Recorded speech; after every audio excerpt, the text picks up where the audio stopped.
Agency GVR అంటే ఎవరు జరుగు బొమ్మన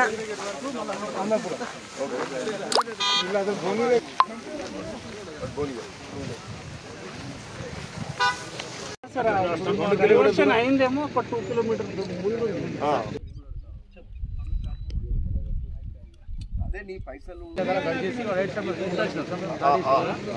ఇక్కడ మన భువనగిరి నియోజకవర్గానికి సంబంధించి భువనగిరి మండల్ వడపర్తి గ్రామానికి ఆ చెర్లకు నీళ్ళు రావాలంటే ప్రతి సంవత్సరం కూడా ఇబ్బంది అవుతుంది. ఎండాకాలం పూట అంటే పంటలు వేసినప్పుడు పైకి వెళ్ళి నీళ్ళు రావు, కాలువ లేదు. అంటే మరి ఇక్కడ ఏది గజ్వేల్కి వెళ్ళి మన ఇక్కడికి వెళ్ళి ఏది కొండపోచమ్మ నుంచి నీళ్ళు రావాలంటే మర్కూక్ మండల్కి వెళ్ళి ఈ కాలువ ఉంది, తుర్కపల్లి మీదుగా ఈడదాకా కాలువ ఉంది. ఇప్పుడు వచ్చి చూస్తే మాకు అర్థమైంది నీళ్లు ప్రతిసారి రైతులు ఇబ్బంది పడుతున్నారు. పోయినసారి గేట్లు తీస్తే ఆ నీళ్లు కిందికి వదిలితే ఇక్కడ రాయన్ చెరువు మీదకి వెళ్ళి కిందికి ఆగా చెరువుకు పొలాల మీదకి వెళ్ళి పడి కొద్ది రోజులు వచ్చినాయా? పోయినసారి కొద్దిగా వచ్చినాయి, కొంచెం రాలే, చౌదరిపల్లి వరకు వచ్చినాయి. సరే ఆడ ఆగిపోయినాయి. ఓకే, అయితే అలిగంగానే అంటే ఏమైతుందంటే కాలువలు లేవు, పాత కాలువల సిస్టమ్ అంతా ఇక్కడ ఎందుకో మరి లేదు. అయితే ఈ కాలువ మంచిగా చేస్తుందంటే 4-5 చెరువులు నిండుతాయి. ఒకటి వడపర్తి చెరువు నిండుతాయి. ఇక్కడ రుస్తాపురం మీదకి వెళ్ళి మొదలు పెడితే అంటే ఇదేమంటారు రాయన్ చెరువు అంటారు.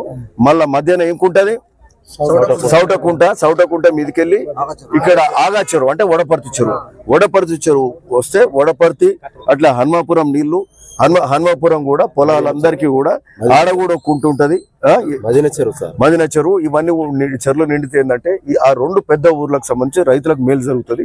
అట్లనే ఈ నీళ్లు పోయి మళ్ళీ ఏమైతుంది వడపర్తి కత్వాల పడతాయి. వడపర్తి కత్వాల పడితే ఆడికెళ్ళి భువనగిరి చెరువు నిండుతుంది. భువనగిరి చెరువు ఆ రాసకాల్ వాళ్ళకి వెళ్ళి పోతే నీళ్లు అనంతారం నిండుతుంది, తాజ్పూర్ నిండుతుంది, అనంతారంలో ఉన్న 3 కుంటలు నిండుతాయి. మరి అంటే ఇవన్నీ జరుగుతుందంటే దాదాపు 1000 ఎకరాల పొలాలు ఇక్కడ వాడితే రైతులకు మేలు జరుగుతుంది. సో దానికోసము అంటే ఈ పరిస్థితి ఏమున్నదనేది తెలుసుకోవడానికి ఈ కాలువలు ఈ చెరువులని అటు రుస్తాపురం చెరువు చూసుకొని రాయన్ చెరువు చూసుకొని మళ్ళీ అక్కడికి వెళ్ళి ఇక్కడికి రావడం జరిగింది. కెనాల్ ఇక్కడికి వచ్చి ఆగిపోయింది. అంటే ఆడ 0 కిలోమీటర్ నుంచి 17 కిలోమీటర్ల కాలువ ఆగింది. కిందికి 24 కిలోమీటర్ల వరకు పోతే ఆడికెళ్ళి డిస్ట్రిబ్యూషన్ నెట్వర్క్ ద్వారా ఈ చెర్లన్నీ నిండుతాయి. సరే ఈడ ల్యాండ్ ఎక్వేషన్ కూడా ఉంది. ఆర్డీఓ గారు కూడా వచ్చిండ్రు. ఆ ల్యాండ్ ఎక్వేషన్ నర్సిరెడ్డి గారు అని ఉన్నారు, వారితో కూడా మాట్లాడినా ఈ కాలువ చేసే కార్యక్రమం దీని మీద మరి చేస్తే రైతులకు ఇబ్బందులు ఉన్నాయి. ఈ చెర్లన్నీ ఎప్పటికప్పుడు అంటే వరి చేనులు ఉన్నా ఏదున్నా నీళ్ళు వస్తాయి. లేకపోతే ఇప్పుడు వరి చేనులు కోసినాకనే నీళ్ళు రావాలి. అది కూడా ఆ నీళ్ళు వచ్చే లోపల మళ్ళా నాట్లు పెడతారు. సో ఇట్లాంటి పరిస్థితులు ఉన్నాయి కాబట్టి మొత్తం ఈ చెర్లని తిరుక్కుంటూ వడపర్తి హన్మాపురం రైతులందరూ కూడా వచ్చారు, అనంతరం పెద్దలు అందరూ కూడా వచ్చారు.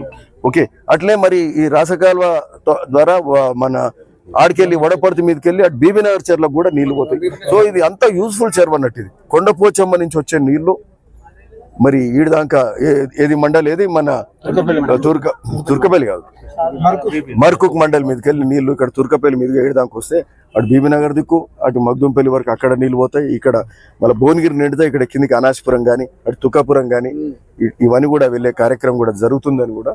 సో దీని మీద మనం ఈ కార్యక్రమం సక్సెస్ఫుల్ గా చేద్దాం. ఎందుకంటే ఎప్పుడు మీద చెప్తే వాళ్ళు పైన నీళ్లు వదిలే లోపల ఇక్కడ కింది వరకు నీళ్ళు కూడా వస్తారు. సో దీనికి ఒక పర్మనెంట్ మరమ్మతు చేద్దాం. Okay, thank you.